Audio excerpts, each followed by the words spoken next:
And I wanted to ask you guys, I'm going to pull up the Sideshow bestsellers real quick, because there are, to be fair, not everything on here is Star Wars and Marvel, but obviously those are the two hot IPs for collecting and in the entertainment industry right now, as far as fantasy, action, sci-fi, superhero, whatever. That as far as that goes, Star Wars and Marvel are the dominant two players right now. DC is in there, right? DC's improving. Some DC films do really well, some don't. Just depends on the film. But as far as collecting goes, we don't talk about DC nearly as much as we do Star Wars and Marvel.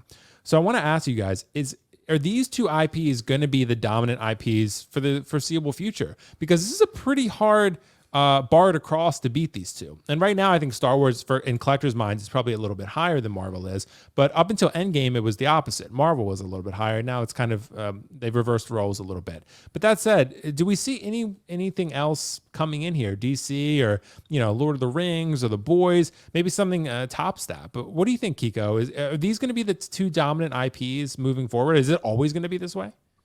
I don't know if it'll always be this way, but Star Wars is coming up on being around for 50 years. And Right. I mean, you're going to have to do a lot, and Disney would have to shoot themselves in the foot a lot for them not to stay king. I mean, people have collected Star Wars for 40 plus years, and I mean, that's what got me collecting, as I found my figures and things.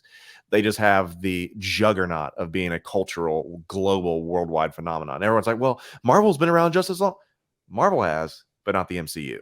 And that's what all these things is that people collect are all MCU figures. Now, there's been, Marvel comic book figures, and people have collected Marvel stuff forever as well. But we're talking about, I guess, Hot Toys specifically, or 1/6 figures, I guess, if you're talking about that. So if anything's going to replace it, it's got to be a global phenomenon. And right now, no one's catching Star Wars because of the track record and the length, the tenure that they've built up. Right now, I don't know what could, move it to even knock Marvel off. Star Wars isn't going anywhere. I don't know what could knock Marvel off, mainly because Game of Thrones had a potential, but then it shit the bed. And it's also, yeah, it's been around for 30 plus years because of the books and things, but the cultural phenomenon was around the TV show. And so I think it rubbed people the wrong way. So those IPs are never going to supplant it. As of right now, no, nothing's going to change for the foreseeable future. And even with DC, I don't think DC is coming anytime soon because we're still a long way away from seeing what that pipeline is going to actually materialize to be. So, no, DC's not knocking them off either. So, in short, will Star Wars always be the most desired IPs for collectors? For now, yeah. Yeah. I mean, it's hard to project anyone topping those two.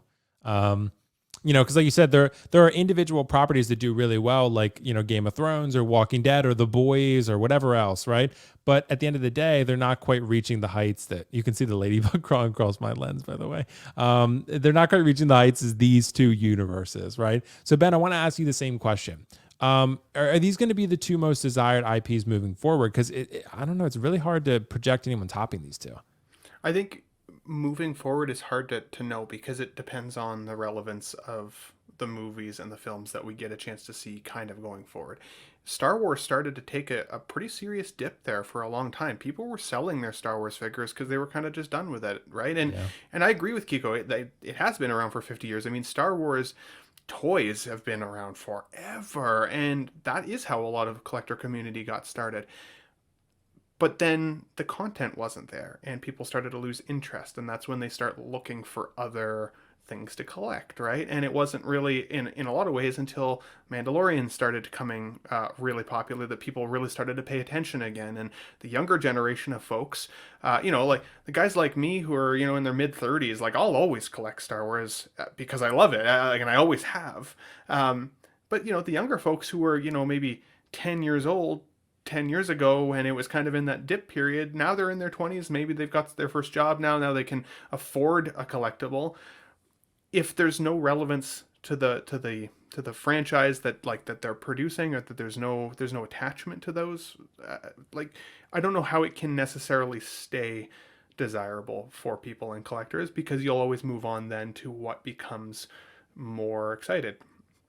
it also depends on like I think where in the world these collectibles come from, right? I mean, I think Iron Man for a long time is going to be very popular in Asian countries because they really like mechanical suits. Those folks they love Iron Man, right? Like that's why we see so many Iron Man all the time. It's a huge driving contributor to the profit of the Hot Toys business. And Star Wars in North America has always been such a huge contributor for why we buy so much from Hot Toys as well. And so it depends on the market you're trying to sell to. I talk a lot about Star Trek figures on my channel because even the Star Trek community is bigger than most people give it credit for. I also collected Star Trek toys as a kid, the Playmates versions back in the day. Now a company like X06 is making 6 scale Star Trek figures, and they're hit and miss for a lot of people. I totally get that. Even for me, that not they're not all perfect. There's some bangers and there's some not so great ones so far. But the amount of people who have reached out to me who are Star Trek fans and collectors, who to them that is relevant, that is their relevance. Maybe they're Star Wars fans as well, maybe they're Disney fans as well. It doesn't matter. They've been hoping for a Star Trek franchise or like company to finally make a figure, and now that they're buying them all, right? And so I think it depends on those factors for sure. It also depends on the company that's making these collectibles for us. So my example in my brain for that is the Lord of the Rings figures. I wasn't really interested in Lord of the Rings with Asmus. I didn't love the likeness. Not to knock the Asmus figures, they just weren't something that I felt like I needed in my collection necessarily. And then we get InArt making this Aragorn, and I was like blown away by how good that figure looked. It made me actually go back and watch movie again because I was like, okay, do I need this in my collection? Let me go see if I got that little nostalgic, nug in the pants to get it, right? So I think it'll depend again on the relevance, how good the content is coming forward. I have high hopes, cross fingers for DC. Batman has always been one of my favorite characters of all time. I love DC Comics. DC notoriously in the comics reboots itself all the freaking time. So the fact that James Gunn now gets a chance to reboot or subtly reboot, I get it that there's some burned asses on that, but at the same time, I'm kind of hoping that it's like the best thing ever for DC, and in 15 years from now, just It can't be worse. Well, it can't get worse. And you think Marvel really kicked off in 2008? That's 15 years of Marvel, right? If you're a 20-year-old, you were only 5 when Iron Man came out, right? That's wild to me. If you give the new James Gunn DC universe 15 years, they may still end up being the most relevant at that point. But for now, yeah, I mean, Star Wars and Marvel, they're the most accessible. They have some of the best produced toys and figures and statues and all of the things that are in existence. So people are going to keep buying them until something else knocks it out of the running.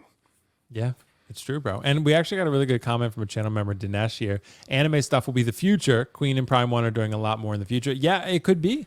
It could be because, I mean, a lot of these companies are based in Asia, and there seems to be there's a pretty big market in the States and other places too for anime too. But I know it's pretty big over in Asia. So that could be something moving forward. Maybe Hot Toys does some of that. Hot Toys is going to follow the money. So, they're going to go where the money goes. And right now it's Star Wars and Marvel. So, but if anime starts reaching those heights, maybe it could. I don't know if there's been anime yet, though. At least you need to have something that's a global sensation. Right. Right. And that's what Star Wars and Marvel to a degree captured. Right. Exactly. And I've always heard Kiko Star Wars isn't as big in Asia, but that's always what I've heard, but I don't know for sure. But I don't know. Interesting. I'm with you guys though. I think that it's going to be hard to top those two, but I guess we'll see.